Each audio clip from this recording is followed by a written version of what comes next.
Good evening, ladies and gentlemen. First of all, I'm very happy to be here. Thanks to Kathy and Sam, who invited me here, and to Lily, who organized the evening. I did not land in Ariel just from the sky. I went there. I went there because it's a very special place. And the university is very much the center of this very special place. I was for many years a teacher in Tel Aviv University. Tel Aviv University is 5 minutes walk from my home. And after 15 years, I left Tel Aviv University to go to Ariel University, which wasn't at the time university. Actually, you would say I had a lower level of, from the academic point of view. So Tel Aviv University was a higher standard, and Ariel University was only a college at that time, the College of Judea and Samaria. And yet I went there for a reason. And Lily was telling you about this reason. Ariel is in the center of Israel. It's near Shechem, which is Nablus, and many other Arab villages, the center of terror in Israel. Actually, there are two places of terror.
Is centers of terror. One is near Hebron and the other one is near Shechem. And Ariel is very close there. And it started with, I would say, a factory building. A factory building. We came over there in 1982. I wasn't there at the time, but the founders of the university came for ideological reasons. And they said, we want to build here an academic life in the center of Israel. Don't forget that at that place, the distance between the Green Line and the shore, the Mediterranean, is only 8 miles. I mean, we've been driving now more than 8 miles to come here. It's only 8 miles. And if you want to establish a Palestinian state in the West Bank, it's going to be 8 miles from the shore. This was before the Six-Day War.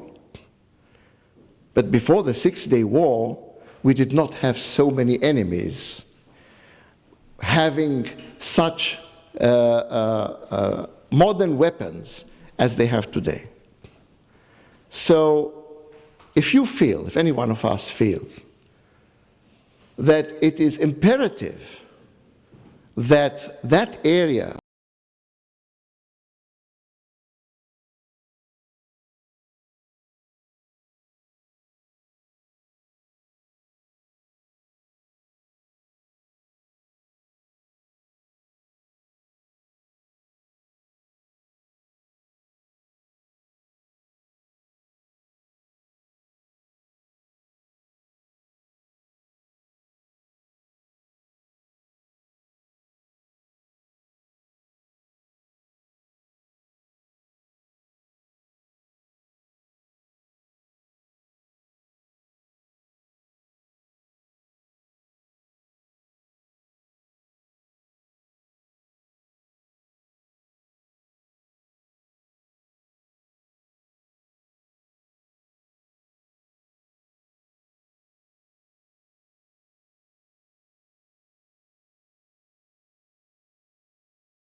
will remain under Israeli control forever, then you will go there. You will want to go there. You will want to build that place. And actually, I did leave to go to Ariel also because Ariel is, I would say, apart from Bar Ilan University, the only Zionist university left in Israel. I can tell you that I have a television show, and I was on television, and it was a break of advertisements. And one of my colleagues from Tel Aviv University was sitting beside me, and I told her, have you been to Ariel University? That was around the year 2000, when the second Intifada broke out. And she said, oh no, God forbid. Me in Ariel? God forbid. I said, listen, Ariel is not that dangerous. You know, Netanya, there were more suicidal bombings in Netanya than there were in Ariel. And she said, you don't understand me. I'm not afraid to go to Ariel. I won't go to Ariel. I said, why not? She says, this is a city built on sin.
This is occupied territory.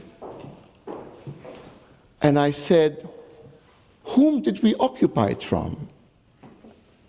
From the Jordanians, who had no right on this area? Was there ever a Palestinian state in this area?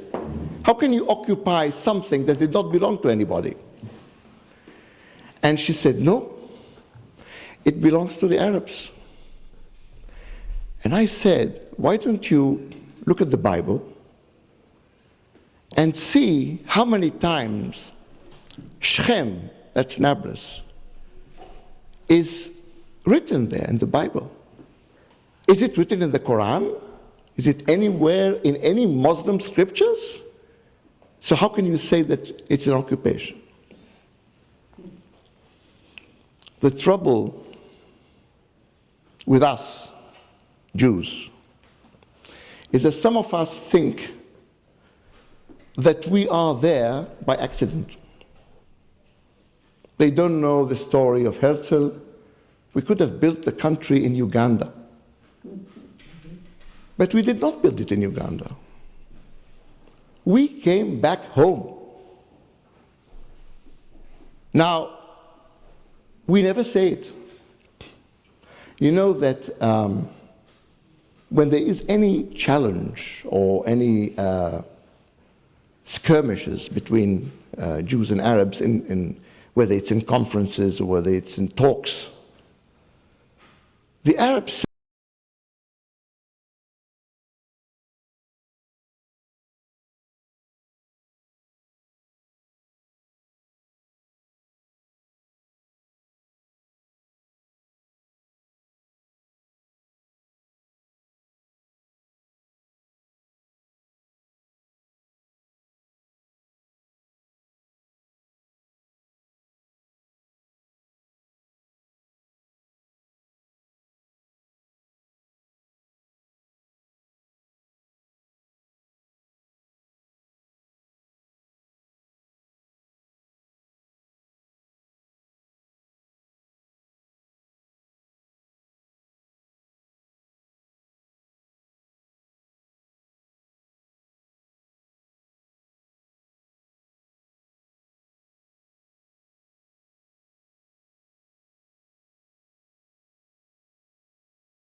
say, this is their country.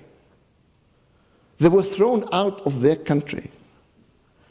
And they go that far to say that they are the descendants of the Philistines, the old Philistines that were in Gaza 4,000 years ago before the Jews. Now, what do you expect somebody in Finland to know about this? When they go and tell all these lies, and they don't even wink their eye. And we, the Jews, who are the real owners of that area, it's the promised land, we do not brag about it. You know, if you go in Europe, or even in the States, but more in Europe, you have these Catholic churches. Every one of them is a museum. And I go to every one of them because I like to see the art, and I like to see the churches. And in every church you have an altar, and on the altar you have the Bible, and in the Bible it says Bnei Israel. So when you preach to the Christians and tell them, this is the promised land, they will know what we are talking about. But if we say,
this is not our land, this is occupied land, then they tell us, get the hell out of there. You have nothing to do there. And therefore, Ariel University and Ariel are boycotted all over the world, even though we have great achievements. I'm telling you about a university which is 30 years old, from 1982 to 2012.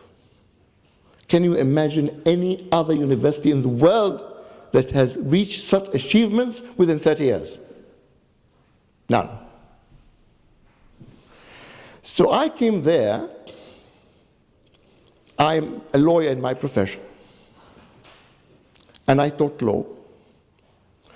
But I came to the university, even I still teach law, but I came to the university for one reason, and that's to establish the Center for Law and Mass Media. The Center for Law and Mass Media deals with this situation that I've been describing. In other words, it's time we should take a different path. It's time we should think differently. We have made, all concessions possible to the Arabs. And now, many of us began to understand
that any concession you will make,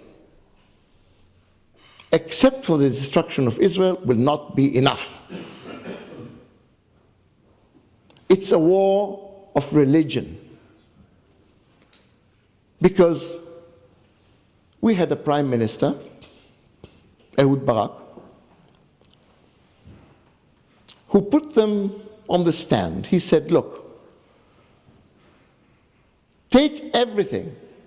Let's go to the 6-day war borderlines, the 1967 borderlines.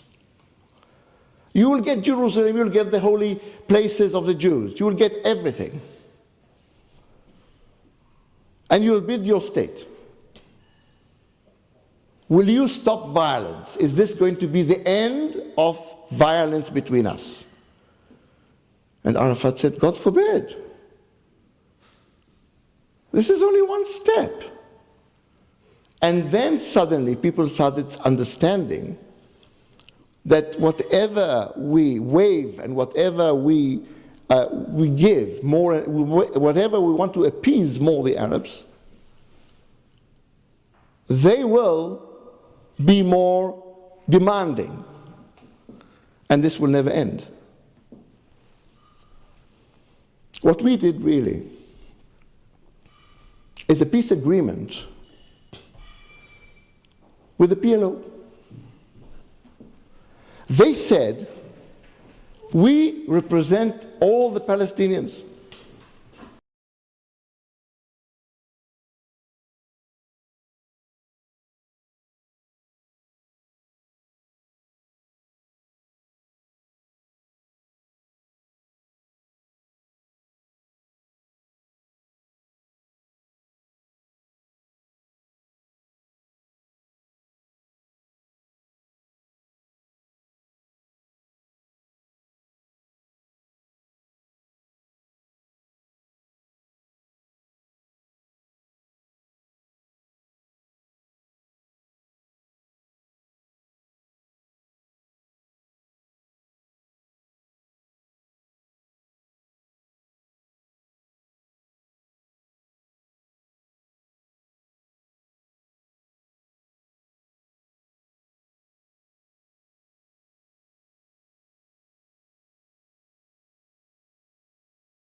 But the PLO does not represent all the Palestinians.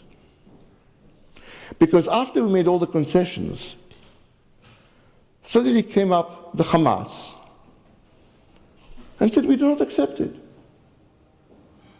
Now supposing we appease the Hamas and we give them even more, what else do they want? They want 100,000 or 200,000 refugees to come into Israel. Now supposing we say, okay, we'll bring in 200,000. Then the jihad will come up and say, no, this is not enough, we don't accept it. We want more. And you give the jihad, and then comes the Hezbollah, and you give the Hezbollah, and comes others. In other words, it has no ending. So you cannot make peace. There is no authority with whom you can make peace. And I'm not talking about Iran and Turkey and other places who do not recognize any peace treaty. So, what is our way? What is our path? What is Israel going to be within 20 years, within 30 years? This is what we are doing in the Center for Law and Mass Media. We're trying to find out the hazards And we are trying to find solutions to these hazards. We're trying to find an alternative solution to this two-state solution.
You'll be surprised how one or two determined people can do. You know, the withdrawal from South Lebanon was caused by 4 women who were called the 4 mothers. They used to stand in all sorts of crossroads in the center, in Tel Aviv, in Jerusalem, with a sign, "Let's withdraw from Lebanon." They thought they were crazy women. Nobody really paid attention. But they were determined, and they stood there for 1 year after the other. And slowly people started to accept it, that we have to withdraw from Lebanon. And one day, Ehud Barak, when he was prime minister, he gave the order to withdraw from Lebanon. It was a shameful act, because we did not withdraw from Lebanon, we ran away from Lebanon. And this started the Second Intifada. And in the Second Intifada, we lost 1,500 victims who died, and about 20,000 casualties who were injured. But it was all caused by 4 women. The Oslo Agreement was caused by 2 people, 2 academics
who Yossi Beilin approached.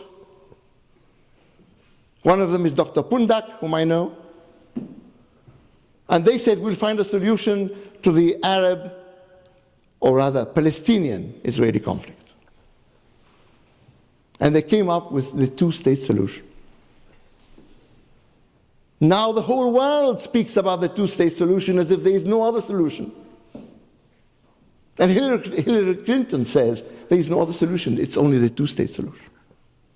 And many of us believe in it. But what is this two-state? Do we have two states? Do we have an Arab state and a Jewish state? No, we don't. We have one state, de facto, which is purely Arab. You won't find one Jew or one synagogue in the whole area. Purely Arab. And you have another state with 1,500,000 Arabs.